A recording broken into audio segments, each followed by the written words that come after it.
আসসালামু আলাইকুম। আজকে আপনাদের সাথে শেয়ার করছি মাত্র 2টি ডিম দিয়ে চুলায় পারফেক্টভাবে পুডিং তৈরির সহজ রেসিপি। যাদের পুডিং বানাতে গেলে ঠিকভাবে হয় না, ফেটে যায়, ভেঙে যায়, ডিমের কাঁচা গন্ধ আসে, তাদের জন্য পুরো ভিডিও জুড়ে রয়েছে টিপস অ্যান্ড ট্রিক্স।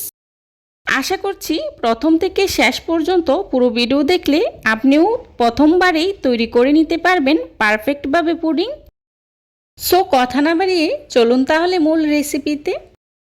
আজকের পুডিং তৈরি করার জন্যে প্রথমেই আমি ক্যারামেল তৈরি করে নেব। ক্যারামেল তৈরি করার জন্যে চুলায় একটি প্যান বসিয়েই তার মধ্যে দিয়ে দিচ্ছি 1/4 কাপ চিনি, দিয়ে দিচ্ছি 3 টেবিল চামচ পানি। এখন এভাবে অপেক্ষা করব চিনিটা গলে আসা পর্যন্ত।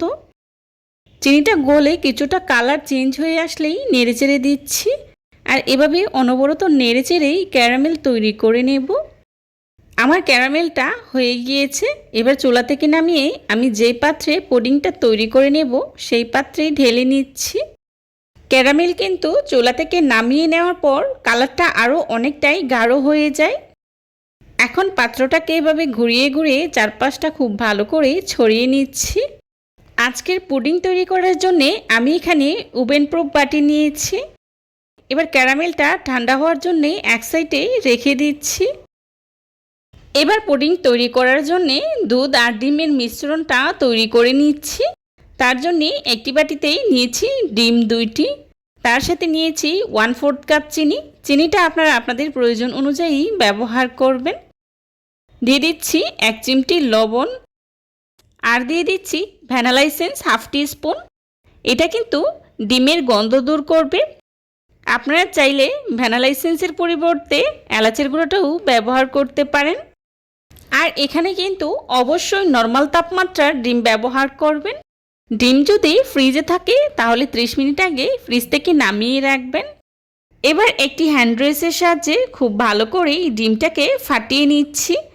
এমনভাবে ডিমটাকে ফাটিয়ে নিতে হবে যাতে করে চিনিটা খুব ভালো করেই গলে আসে। আমি বেশ অনেকটা সময় নিয়ে ডিম আর চিনিটাকে খুব ভালো করে ফাটিয়ে নিয়েছি, আর চিনিটাও পুরোপুরি গলে গিয়েছে। এই পর্যায়ে দিয়ে দিচ্ছি আগে থেকে জাল করে নেওয়া দুধ 1 কাপ।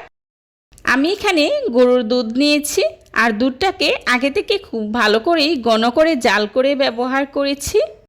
তবে আপনারা চাইলে যে কোনো লিকুইড দুধ অথবা গুঁড়া দুধ পানিতে গুলিয়ে খুব ভালো করে জাল করেও পুডিংটা তৈরি করে নিতে পারবেন। আমি হ্যান্ড ড্রেসের সাহায্যে খুব ভালো করে নেড়ে ডিম আর দুধের মিশ্রণটাকে মিশিয়ে নিয়েছি। এখন আমি যে পাত্রে ক্যারামেল সেট করেছিলাম ওই পাত্রেই ঢেলে নিচ্ছি। আমি একটি ছাঁকনির সাহায্যে খুব ভালো করে ছেঁকে নিচ্ছি। দেখতেই পাচ্ছেন, এতে করে পুডিংটা একদমই স্মুথ আর সফট হবে। দুধ আর ডিমের মিশ্রণটাকে আমি খুব ভালো করে ছেঁকে নিয়েছি। এবার চুলায় একটি প্যান বসিয়েই তার মধ্যে দিয়ে দিচ্ছি একটি টাওয়াল, তার উপর একটি স্ট্যান্ড বসিয়েই দিয়ে দিচ্ছি পুডিংয়ের বাটি। এই পর্যায়ে দিয়ে দিচ্ছি পরিমাণ মতো পানি। পানিটা এমন পরিমাপে দিতে হবে যাতে করে বাটির অর্ধেকটা পরিমাপে থাকে। পানি বেশি দিলে কিন্তু পানিটা যখন বলক আসবে তখন পুডিংয়ের ভিতরে আসতে পারে। এবার একটি ঢাকনা দিয়ে পুডিংয়ের বাটিটাকে আমি খুব ভালো করে ডেকে নিচ্ছি। উপর থেকে আমি ফ্রাই প্যানের ঢাকনা দিয়েও ডেকে দিচ্ছি। এখন চুলার আঁচ মিডিয়াম টু লো হিটে রেখে 30 থেকে 40 মিনিটের মতো সময় নিয়ে জাল করে নেব।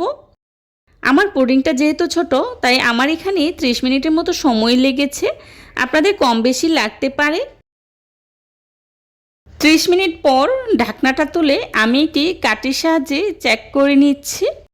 দেখুন কাঠিটা একদম ক্লিন এসেছে, তার মানে আমার পুডিংটা হয়ে গিয়েছে। এবার পুডিংটাকে আমি চুলা থেকে নামিয়ে ঠান্ডা করে নর্মাল ফ্রিজে রেখেছিলাম 1 ঘন্টা। 1 ঘন্টা পর আপনাদের সাথে পরিবেশন করছি। আমি একটি ছুরির সাহায্যে এভাবে সাইডটা ঘুরিয়ে বাটি থেকে পুডিংটাকে আলাদা করে নিচ্ছি, এতে করে পুডিংটা ঢালতে সুবিধা হবে। দেখতেই পাচ্ছেন আমি পুডিংটাকে একটি পাত্রে ঢেলে নিয়েছি। আর দেখুন পুডিংটা কতটা পারফেক্ট হয়েছে। পুডিংটা দেখতে যতটা লোভনীয় হয়েছে খেতেও কিন্তু ভীষণ মজার হয়েছিল। চেষ্টা করেছি খুবই সহজভাবে আজকের এই রেসিপিটি আপনাদের সাথে শেয়ার করার জন্যে। আশা করছি আমার আজকের এই রেসিপিটি আপনাদের কাছে খুবই ভালো লেগেছে। যদি ভালো লেগে থাকে তাহলে অবশ্যই লাইক, কমেন্ট, শেয়ার করতে ভুলবেন না। আপনাদের একটি লাইক এবং একটি কমেন্টস আমাদেরকে নতুন নতুন কন্টেন্ট তৈরি করতে অনেক উৎসাহিত করে। যারা এতক্ষণ ধৈর্য সহকারে আমার ভিডিওটি দেখেছেন তাদেরকে জানাই অসংখ্য ধন্যবাদ। রেসিপি ভালো লাগলে একবার হলেও বাসায় ট্রাই করবেন, আর কেমন হয়েছে আমাকে কমেন্টস করে জানাবেন। আমি পুডিংটাকে আপনাদের সাথে কেটে শেয়ার করছি। দেখুন পুডিংটা কতটা পারফেক্ট হয়েছে, দেখে নিশ্চয়ই বুঝতে পারছেন। এই ধরনের সব ঘরোয়া এবং মজার মজার রেসিপি পেতে আমার চ্যানেলটি ভিজিট করে আসবেন প্লিজ।